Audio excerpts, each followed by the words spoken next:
Oh, so we're gonna go right. We're gonna stay right here. Yeah, we're gonna do it. Because Leroy's not here. We don't have Alright. Alright. Let me sit on back down, man. Alright. Yes, and we're back. It's Hip Hop and Barbershops. It's your man B Styles, aka the Anonymous Nobody. And to the left of me is my man. Yours truly, Dr. Books the Barber MD. And the man in the middle. It's your boy Will, aka VA. Yes, we're about to jump into this It Ain't Hard to Tell segment. You know, so my joint for this particular week is Mobb Deep, Survival of the Fittest. There's a war going on outside, no man is safe from.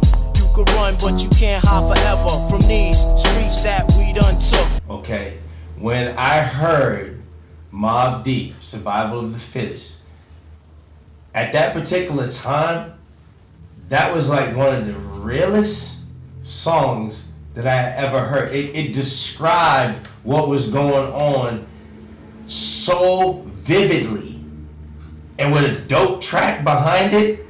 You know, there's a war going on outside no man is safe from. You can run, but you can't hide forever. Come on, man, from these streets that we done took. You're walking with your head down, scared to look. You shook. Cause there ain't no such things as halfway crooks. I mean, come on, man. That was the culture at the time. That was the streets at the time, man. I mean, and he just put it together so lovely.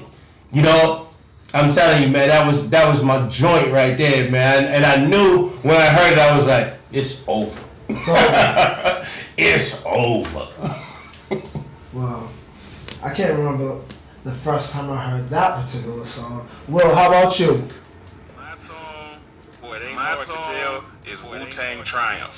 I bomb atomically, Socrates' philosophies and hypotheses. Can't define how I be dropping these mockeries. Lyrically perform armed robbery. I remember exactly what I was doing when that record came across.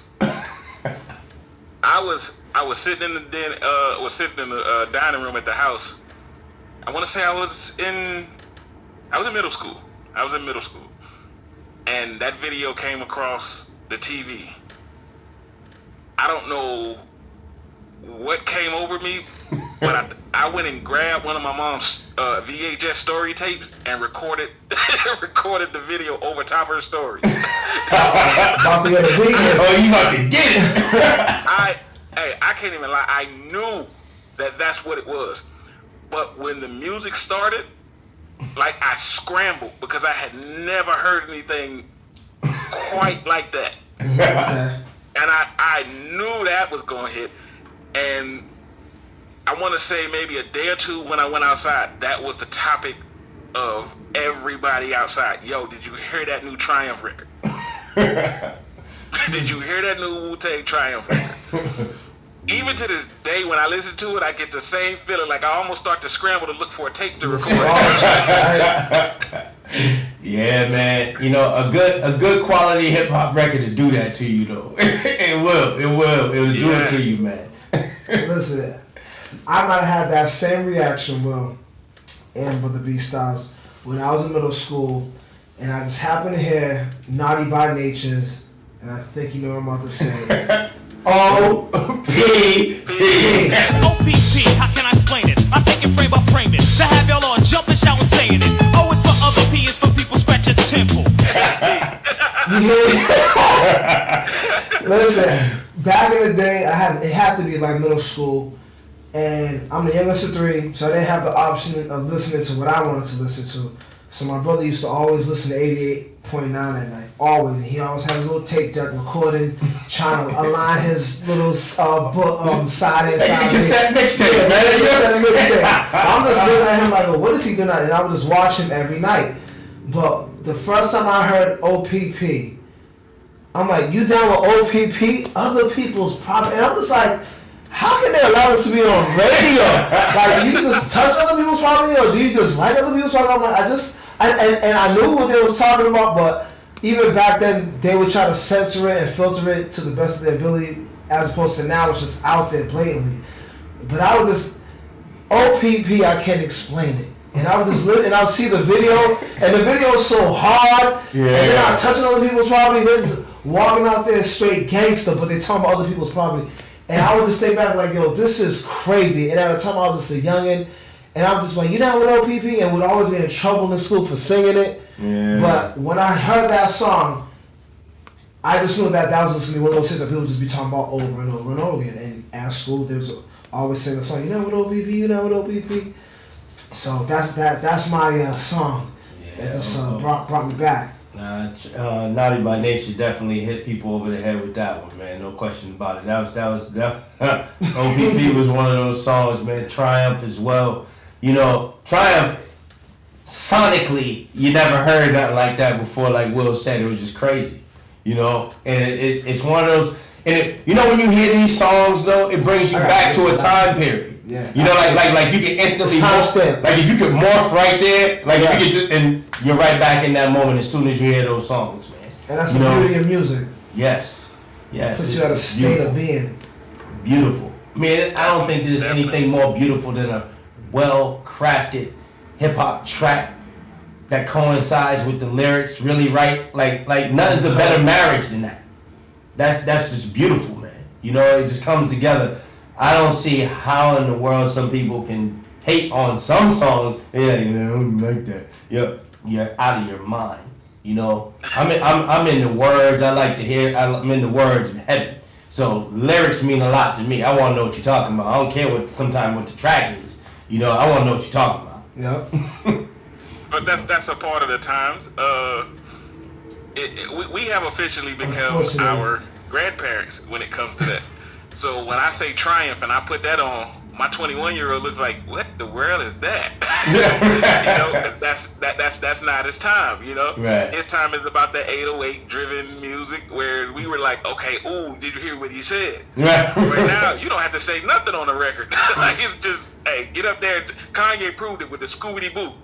Yeah, right. Exactly. And people are like, oh, did you hear what he said? That was the hottest. No, it wasn't. No, it wasn't. You know, look, I understand that, like, we are now on our grandparents' side of that argument. You know, when they were looking at us with our hip hop, was like, that's not good music. You got to listen to Duke Ellington and this person and that person. It's like, yeah, but this is our music. You know, and I approach the conversation the same way with the younger generation now. It's like, yeah, I may not like it, but I can't jump out there on the old folks bandwagon just yet and talk to them about how bad it is. Right. You know, I mean, I do. I just be straight. I ain't even gonna lie. You know what I'm saying? I can't even lie about it. You know, because we, in my class, you know, we talk about, we use hip hop to talk about social issues and things like that. So, right. You know, when they come in and they're like, Mr. Beeman, you know, can we listen to? I'm like, no. Shut up. I'm like, okay, I'll give it to you guys. Production wise, right about now, there's some great production. Lyrically, no. You know what I'm saying? So I'm gonna give credit where credit is due. If there's an MC out there right now that's a young dude MC that's coming up right now in this particular era, if he got bars, I'm gonna say he got bars. If he don't have bars, I'm not going to sit here and just nod my head in agreement just to be down with y'all. No, I'm not supposed to like what that anyway. Listen, but that's that guidance, V. That's that guidance. It takes it takes the community figure to say, you know what? This is not hot. Right? This is not hot. Like, and so, you know, there was that rapper, I'm not going to say his name, I'm not going to give no free promo, but he was rapping about a lot of gold, right? Gold everywhere, gold all around. Yeah. That was not hot. No. Now, I appreciate the hustle, get your check, feed your fam how you feed your fam, right? But musically, the artistry, that was not hot. No. And when people want to put... Hey, but in his defense, he didn't think it was hot either. Exactly. No. By no means was he trying to be like ill with that. It just happened. But who you're imposing that influence on thinks that it's hot. Right. And then when they're trying to play this music and they're now influencing, no, this is hot. Even if the homie sold out and say, you know what, just put it out there, right? the influence is heavy. It's heavy, and there's still some type of responsibility for when you come around yourself, B or myself or Will, and you're putting on that real music, that lyrical hip hop, where it started rapping to a beat. You know what I'm saying? Formulating words and putting together bars.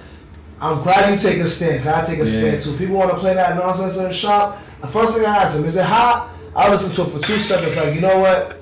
Snatch it off. Yeah, we can't do any more of that. Because in this house, we listen to good music. Right. That's you feel me, Will? That's all I'm really saying too. Like, you know, give it to me in a way where I can understand it, where I can feel it. You know, and we've always had. Let's just be honest. In hip hop, over the history of hip hop, we've always had artists that did something different.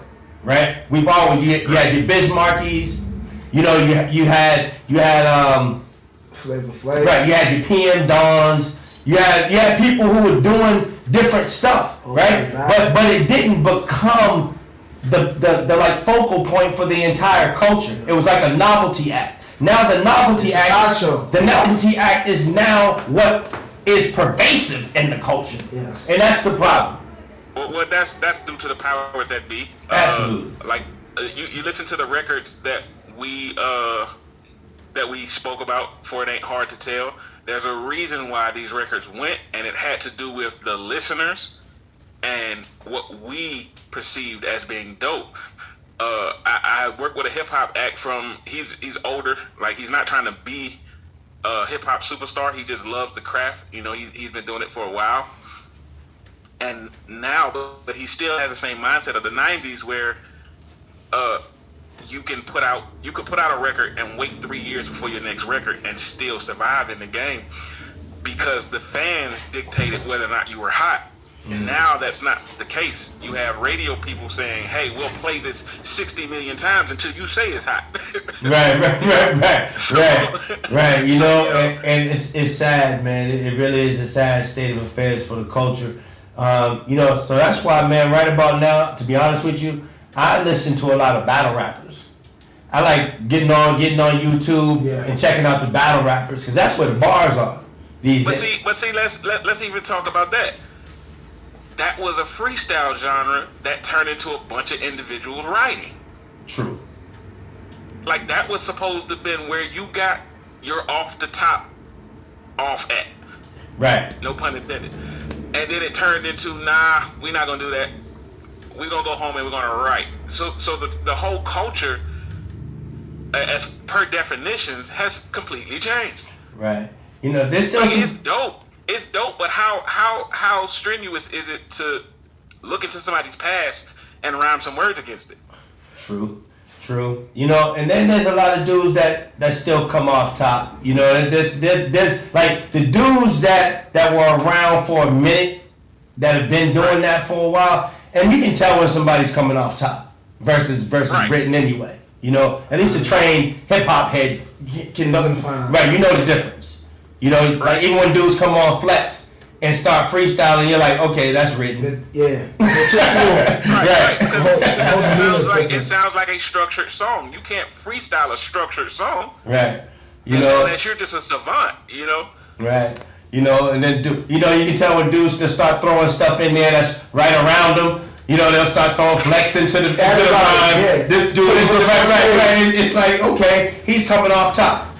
You know. Right. But these dudes you're right. They write now and then come into the booth like, oh yeah, this is all coming off top. No, it's not.